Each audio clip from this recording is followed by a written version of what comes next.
And जैसे कि आप सब लोग को पता है कि आज हम प्रैक्टिस सेट थर्ड को लिए हुए हैं। आइए चलिए क्वेश्चन पे चलते हैं। अगर क्लास पसंद आए तो आप लोग एक लाइक ज़रूर करिएगा। इश्कनामा किसका काव्य है? तो इश्कनामा बोधा का है।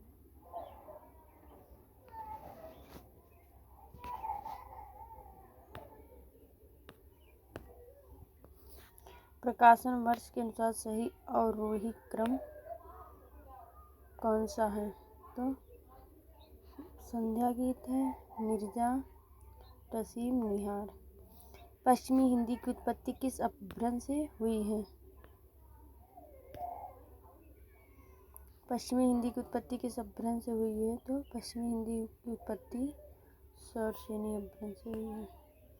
हरिश्चंद्र मैगजीन पत्रिका का प्रकाशन वर्ष 1873।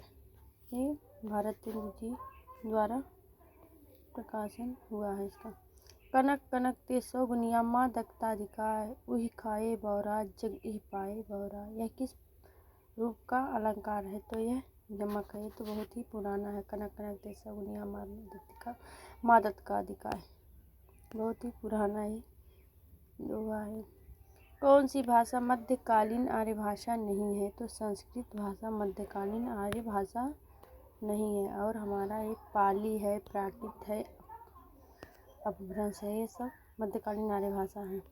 निम्न में से कौन सी कहानी जयशंकर प्रसाद की नहीं है?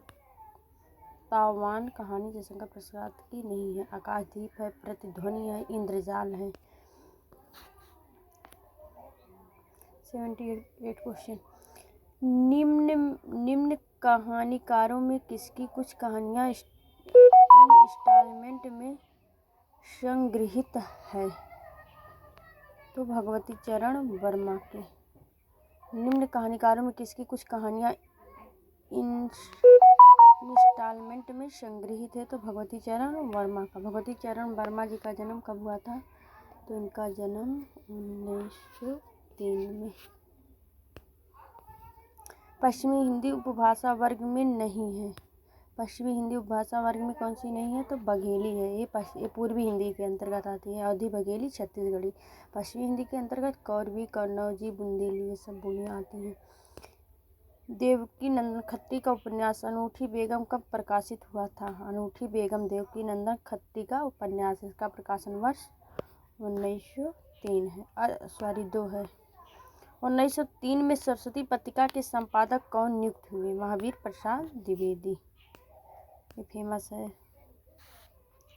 दव्य सहाव पयास नामक अपभ्रंश में लिखित ग्रंथ की रचना किसने की थी? तो देवसेन ने।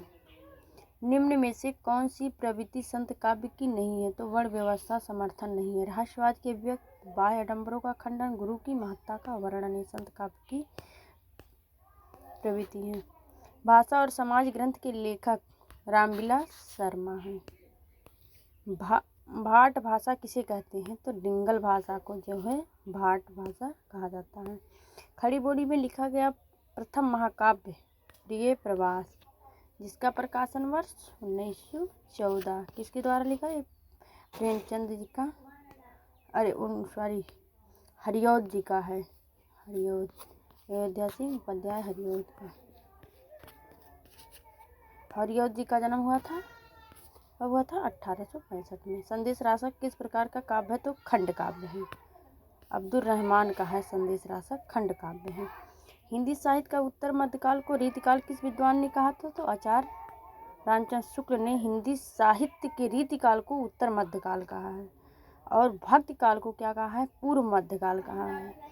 धाराधर धावन शीर्षक से कालिदास के मेघदूत का अत्यंत सरस पद्यबद्ध अनुवाद निम्न में से किसने किया? तो रामचरित्र उपाध्याय ने किया।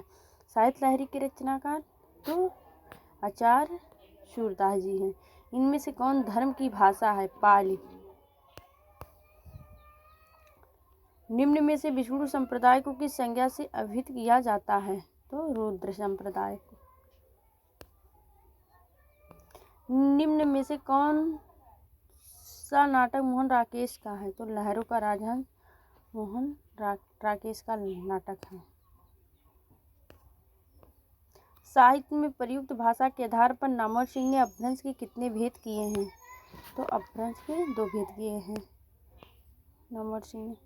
पश्चात काव्यशास्त्र, इतिहास, सिद्धांत और वाद पुस्तक के लेखक डॉक्टर भगीरथ मिश्र। नासिकेतोपाख्यान के रचयिता सदन मिश्र हैं। कौन सी भाषा वियोगात्मक भाषा है? तो अपभ्रंश भाषा जो है वियोगात्मक भाषा है। निम्न में से कौन सा ग्रंथ आचार्य चिंतामणि का नहीं है? तो काव्य विवेक चिंतामणि का नहीं है। कवि कुल कल्पतरु है, काव्य प्रकाश है, कवि प्रिया है। सेवा सदन का प्रकाशन वर्ष, सेवा सदन का प्रकाशन वर्ष है 1918 में। क्वेश्चन कहाँ चले गए? सेवा सदन का प्रकाशन वर्ष 1918 है। किसका है? तो मुंशी प्रेमचंद का है। सेवा सदन यहाँ पे है। कहाँ है? हाँ, आ गया क्वेश्चन। अक्रोत जीवितम के लेखक आचार्य कुंतक हैं। अक्रोत जीवितम के लेखक। यहीं पे हम क्लास को एंड करते हैं। नेक्स्ट वीडियो मिलते हैं। क्लास के साथ बने रहने के लिए बहुत बहुत धन्यवाद।